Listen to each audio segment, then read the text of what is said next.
Ludwig von Mises and all these exotic names that people are now dead and no one cares about. But somewhere along the way, it created an appetite within me to love monetary policy and to really think about alternative ways of creating money systems and payment systems and just how the world economy should work. So I said, wow, it'd be really cool if we could kind of take all the stuff that started from the 1980s, the cypherpunk ethos, the open source ethos, and if that could somehow be converted, manipulated, and turned into an actual open system, open protocol, with principles behind it, that would be really a cool idea. And then Bitcoin came out, and I said, wow, that's really interesting. It's not going to work. No one's going to buy it, no one's going to trade it, no one's going to support it, but it's really cool idea, so I should mine some of them and collect some of them. And if anything, I can just put it up on my shelf like I have my Ron Paul Liberty Dollar, these types of things. But it just kept growing like a weed, and right around 2013, I realized that if I didn't get on that train, I'd probably regret it for the rest of my life. So ironically, I got together with Dan Larimer, of all people, and we started a company together. That didn't work out so well. I took a buyout. And then Vitalik and I met each other through a mutual friend, Anthony Diorio. And I had the privilege of being there for about 6 months. And it was fun. But the big thing that defines us now is what we've done for actually the last 5 years at IOHK, where we've actually started from nothing. Jeremy and I, we built a research and development company. We now have over 200 great people, and we've written tons of papers, and we've really made a huge difference on the academic side of the space. And we've been able to launch some really cool products to market, like the Collie Leonard authentication product with New Balance and Cardano and Tala and things like that. It's been a hell of a ride. So Jeremy, how did you fall into this giant mix and partnering with Charles at the IOHK? Yeah, I started with I was in a Stanford startup course, and we used Bitcoin for a payment system and a voting system. And then I thought, well, this is pretty cool. I need to learn more about it. And then, of course, from there, it was just like one day of research, and I was blown away by what this could possibly mean. I mean, we had, I was really fascinated by decentralized applications and organizations, and I just saw that there was just unlimited possibilities there. At the same time, Vitalik came out with his white paper, so I asked Vitalik if I could help. He threw me into a room, a Skype room, where I said, hey guys, can I help? Charles was there, and he's like, yeah, we need lots of help. So that's how we got started. Yeah, I kind of drafted Jeremy. He left his home in Japan and lived with me in Switzerland and everything. Yeah, it was a quick ride. I mean, I went from organizing meetings with Ethereum to actually telling my fiance, hey, I gotta move to Switzerland for a little while. So I went out there and did that, and then we did Ethereum, and it was just exciting. I mean, everyone just really understood exactly how this technology was going to change the world. And I think a big part of it too was the community. I obviously got involved with Anthony as well in 2013, and then the first time I met Vitalik was actually as it was introduced to me as a reporter who was interviewing people for like the local Bitcoin magazine, but also for the local Toronto press. And then of course he pops up in Anthony's booth when we had I think it was like one of the first CoinAgendas, and actually it was prior to that. It was actually at Alan Mackler's 2013 show that we had a booth for CryptoKit, and then ended up Vitalik then in January did his white paper, and Consumer Electronics Show was the first time we showed up to people. We had a little media showcase, and everybody was like going, "Oh, what's that Bitcoin ATM?" Just completely, the public didn't know what was coming. But then in Miami a few weeks later, the community did, and I think one of the secrets was getting the developers, in meetups all around the world. And so obviously you were going around the world, and it was getting, sort of this spark that turned into a fire that keeps burning. How did you sort of come up with the concept of IOHK and then Cardano to be able to form new communities where you can make lightning strike twice? Charles? Charles?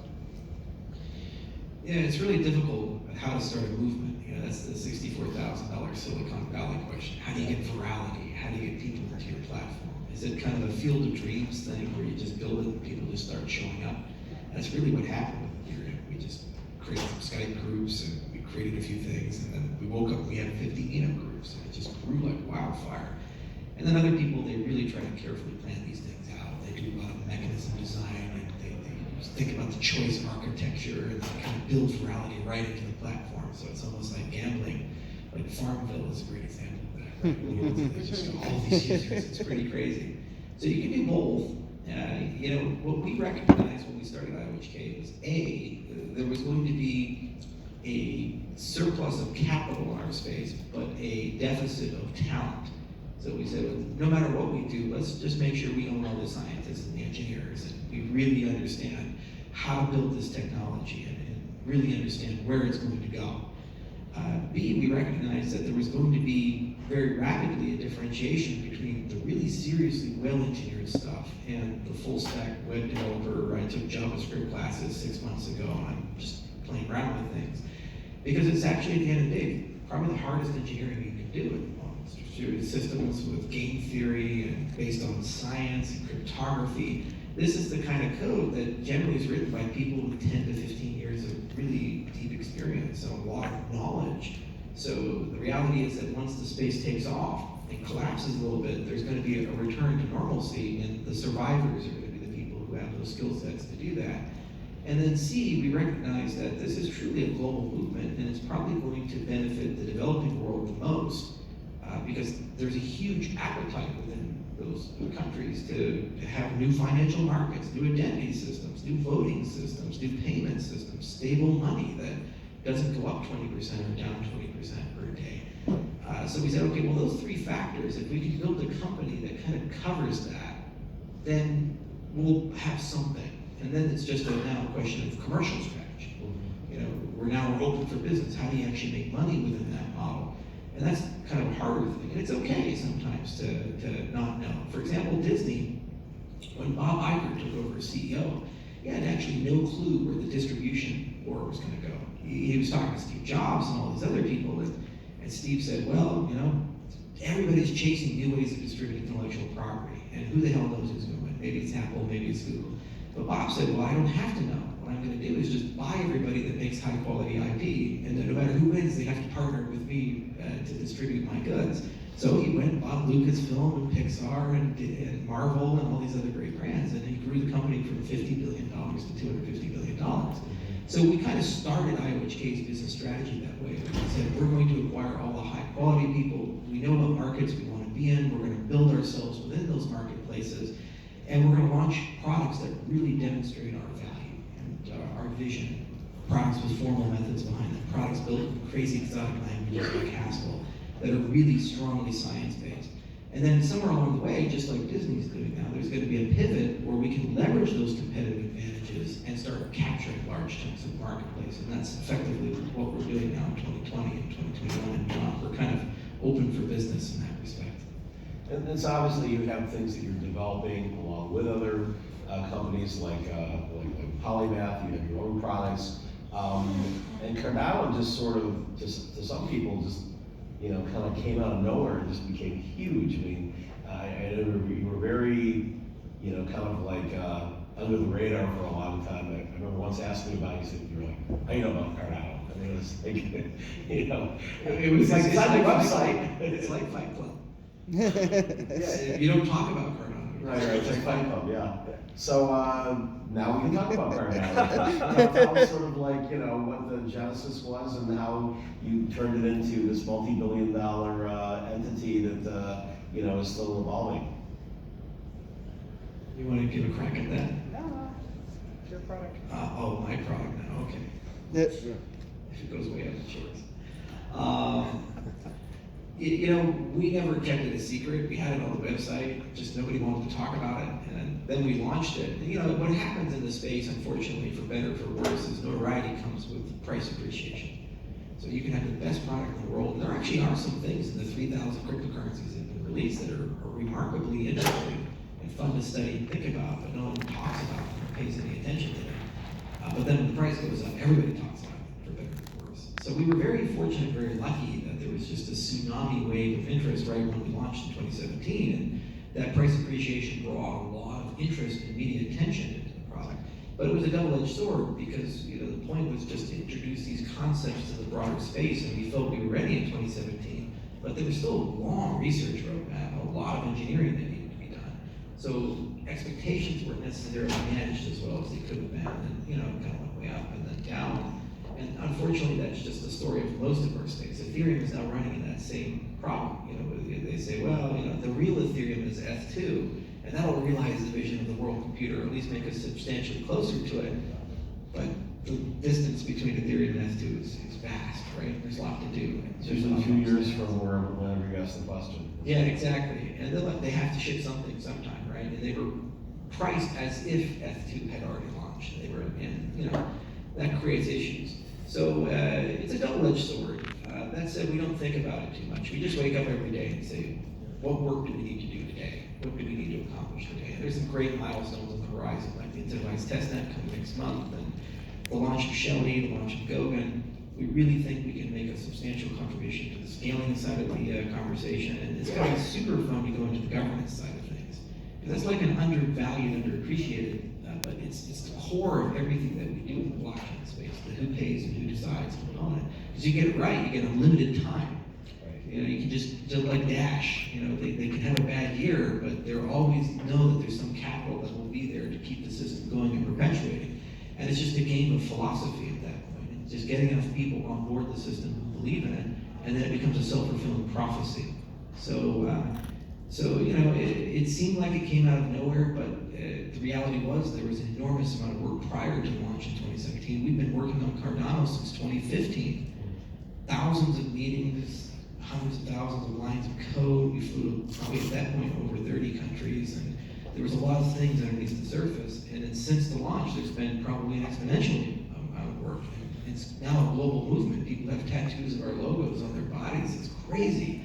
I was actually flying here from Denver, and the pilot gave me a card because I'm a global service member with United. So, thank you for being a global service member. And at the bottom of the card, it said ADA #1. So as the pilot actually had ADA, I was like, wow, this is like Fight Club. It's crazy. And I had the same experience actually in Vancouver. I was checking in Air Canada, and the guy checking me in, after I was done, he leaned over and said, I love Cardano.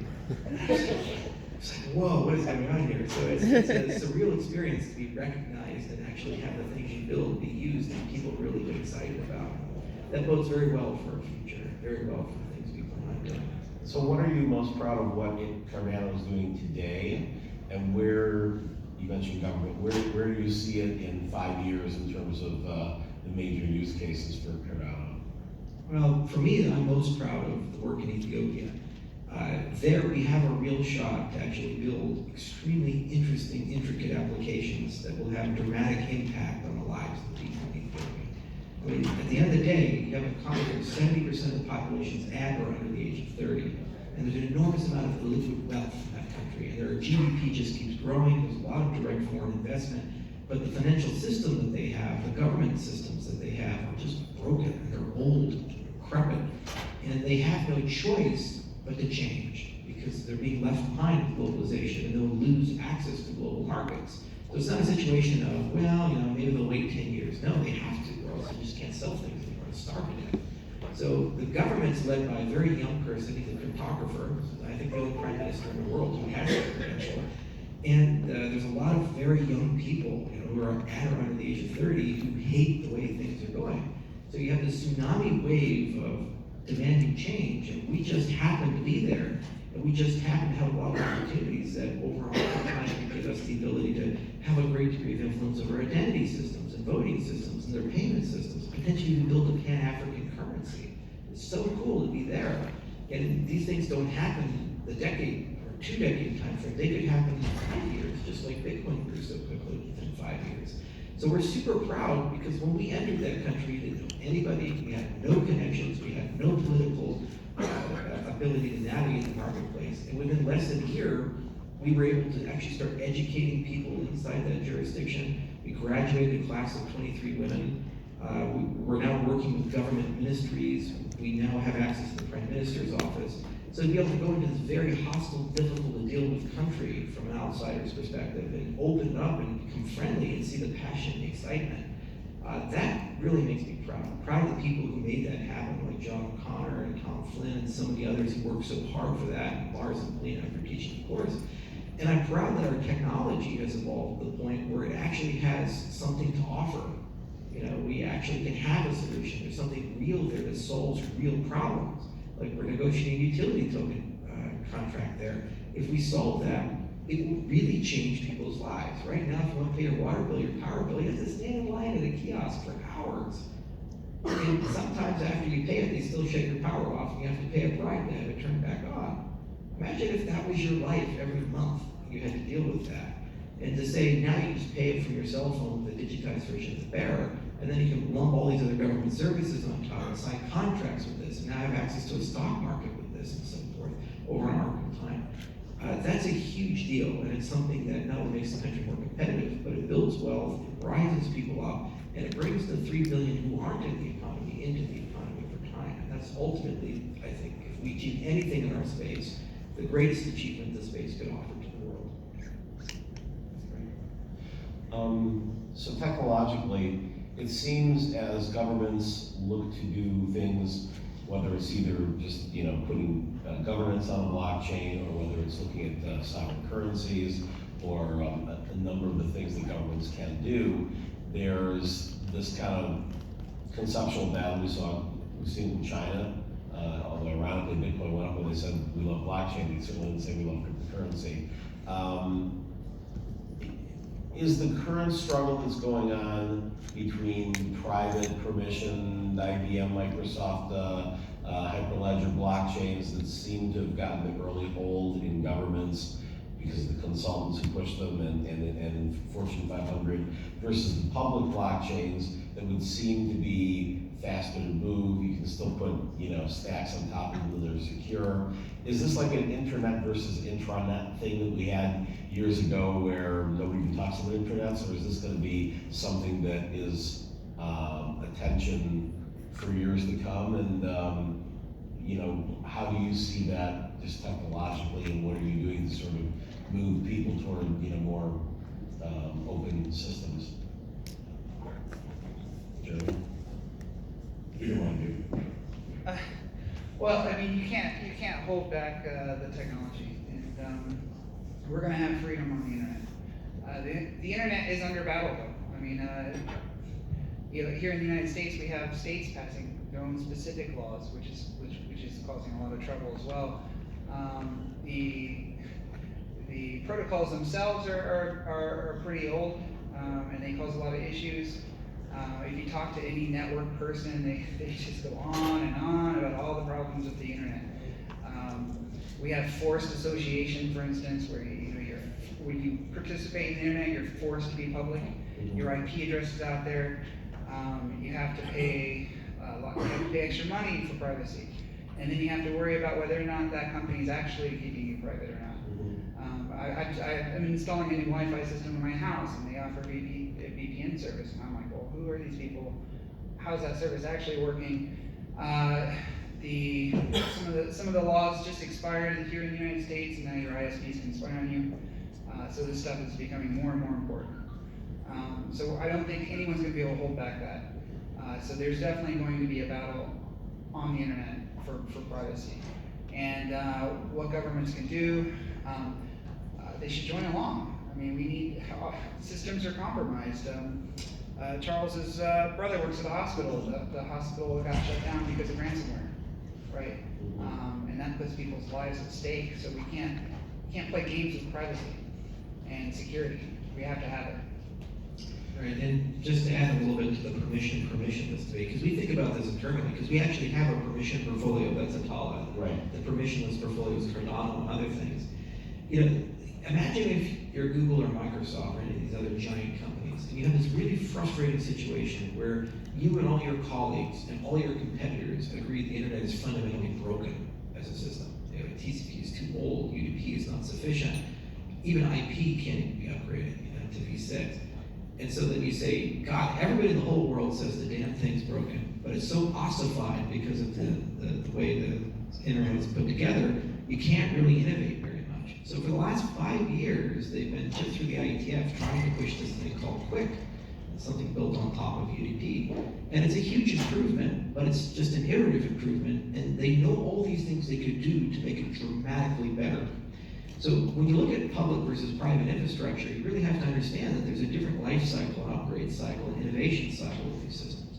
The bigger Bitcoin and Ethereum get, the harder it will be to move quickly with innovation. And eventually, if these become open protocols, they'll be dedicated, as there already is, hardware for them and such things. And if the internet's any analogy to draw, eventually they'll get ossified as well. So you're always going to need some form of local solution to solve the class of problems where your particular problem happens to be a bit more bespoke than what Ethereum or Cardano or these other systems can offer you.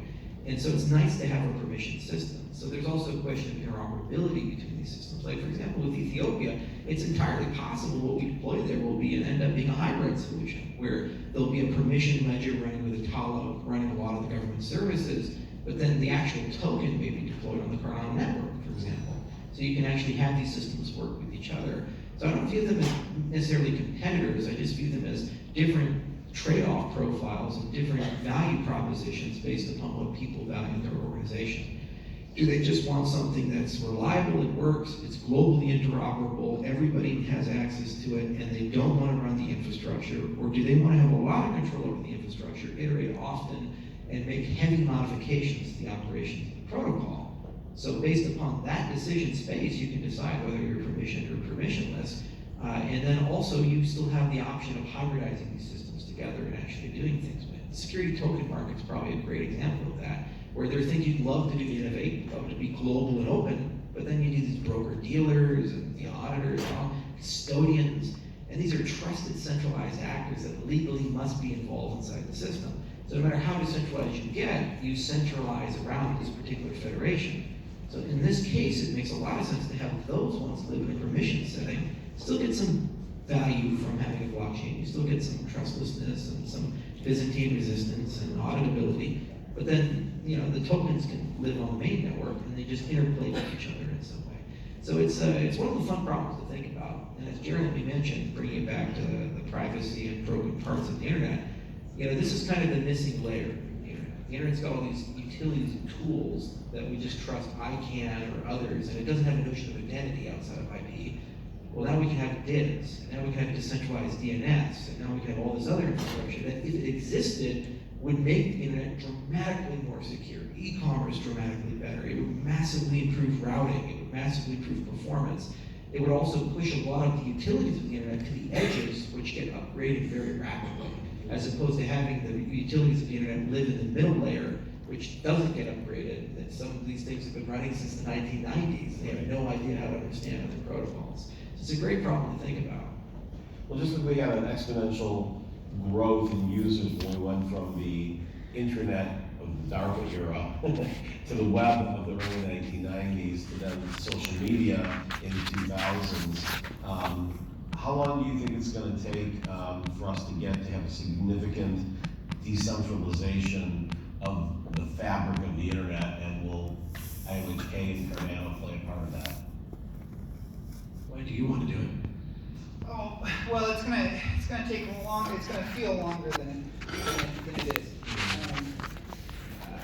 I just thinking back about the progression of things in general. I mean, I just remember the internet being mostly just useless for most of my life. And then we actually took a whole year of computer classes in university to learn to do research on the computers. They were broken half the time. There was no curation, so you just get everything, and you didn't know what was valuable, what you could actually use. You know, so and that was a good 10 years, right? Now I know the universities have amazing systems for their students. Everything's curated. Now we're gonna have ML and AI coming in, and it's gonna be even better. So it feels like it takes a long time because especially because of our news feeds, we live in the future. You're reading your news, you're seeing all this great stuff, it's coming, but in real life, it's actually not there yet. and you gotta wait for it, and then when it does finally come and it's awesome, the next day you feel like it could be better. we were constantly discontent about our technology, right? So, but yeah, I definitely think we're gonna see a lot of cool early applications. Will probably be a lot like the internet, where they might be really popular for a year, and then the next wave of technologies come out, and people shift over.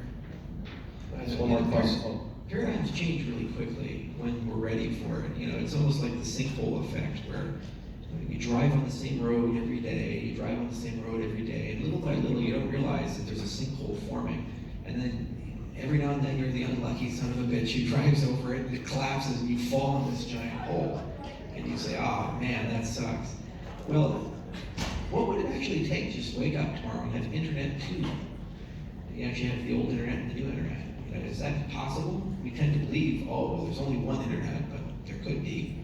And what factors and conditions would have to evolve to actually create that? We already kind of do. There's internet global and there's internet China edition. These are very different things. So as we go into the 21st century, especially as experiences change, the way we communicate change, I mean, we're going to start having like VR meetings with each other pretty soon. We're building whole satellite grids of the planet. We have completely different ways of connecting and getting online. We have mesh nets being deployed all throughout Africa, completely different network protocols running there. It's entirely possible that we're going to have different flavors of the internet, and they'll have different trade-off profiles about them. This is a relatively new space. We've only been hyper-connected for the last 3 decades. Really, for the only last decade has we've seen the true promise develop. So it's going to take a bit of time. The point of our industry is about saying we're all about quantification of trust, commitments, and value. That's what we do. We wake up every day and we say, who do you trust? Why do you trust them? How much do you trust them? What type of relationship do you want to have with them? What type of commitments do you want to make? And also commitments over what? What type of value do you want to deal with? And that value can be your house, your car, it can be your dollars, of something crazy like a Bitcoin, whatever that happens to be. And then we also get a very explicit conversation about who's in control and how much privacy do you have.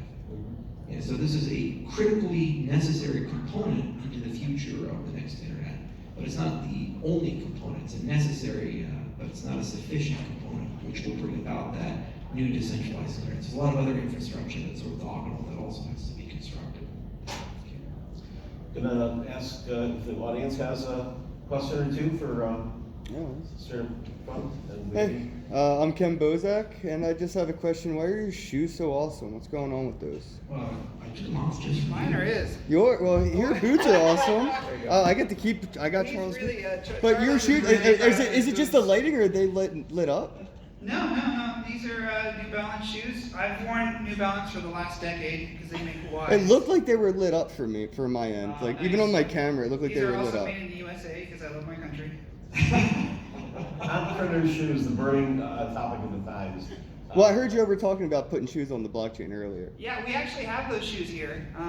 We had them on earlier, but I had them on earlier. she took them off because she loves boots. we run a company with a lot of boots. Yeah. It's a Denver thing. You're just gonna have to live with those boots now. I'm putting these on the blockchain and they're mine. One more question? Mark? Mark, very much time.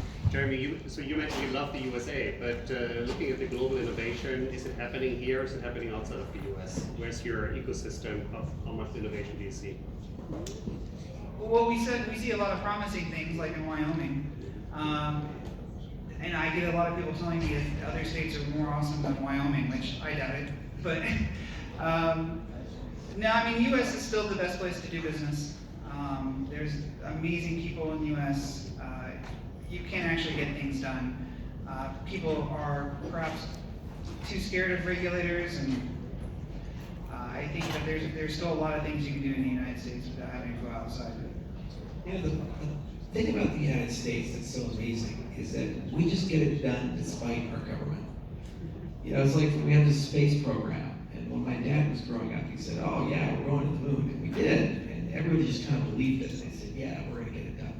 And then my generation, we grew up with cynicism and apathy. We're like, "Oh, NASA will never do anything." But then some guy woke up and said, "Well, fuck it, I'm just going to go to Mars." He built his company specifically to do that. And that's kind of an attitude that we have as Americans, that if the government doesn't get it done, we get it done. We don't really care too much about what the regulations happen to be, law happens to be. Yeah, they're all malleable, we'll change it, we'll ask for forgiveness later on, we'll figure it out. And we are a world leader. We're a world leader with biotechnology, nanotechnology, world leader with AI. You might have seen quantum supremacy announced by Google. In every field you can look at, we're in the top 5 or number 1. So this is the most innovative country, and that spirit of innovation is still here and it's very strong. And we also have the most regulated financial market, most ossified financial markets in the entire world. So there's going to be a revolution there, and we're going to tear those things down by hook or crook. We'll find a way, and within the next 10, 20 years, I think America will probably be the best place to do a blockchain company. Right now, you're kind of been pushed to the edges. That's why people are running in Switzerland and Singapore and all these other places. But look at our own country. The federal government can't get it done. Wyoming wakes up and rewrites all of its laws because ranchers hate bankers. And it says, shit, we want everybody to come here. And they're even trying to pass a law right now that will say the state of Wyoming can never ask you for your private key. There's no other jurisdiction in the world that will have a law like that. So this is just an example of our spirit. It is decentralized by nature. There's always dissent, disagreement. Whatever the federal government says, we just do our own thing and figure it out. And somewhere along the way, everybody compromises. But as long as we have that innovative spirit, as long as we are a world leader in the technology that will guide the 21st century, America's best days are ahead of it. And I think it's the best place to actually be an entrepreneur at. Okay, we're out of time. Thank you very much. Next up, I believe, is Yanni and Wikipedia, and then Melissa, if you want to. That's my fist bump. So the rest of the day is That's gonna be, awesome, man. moderated by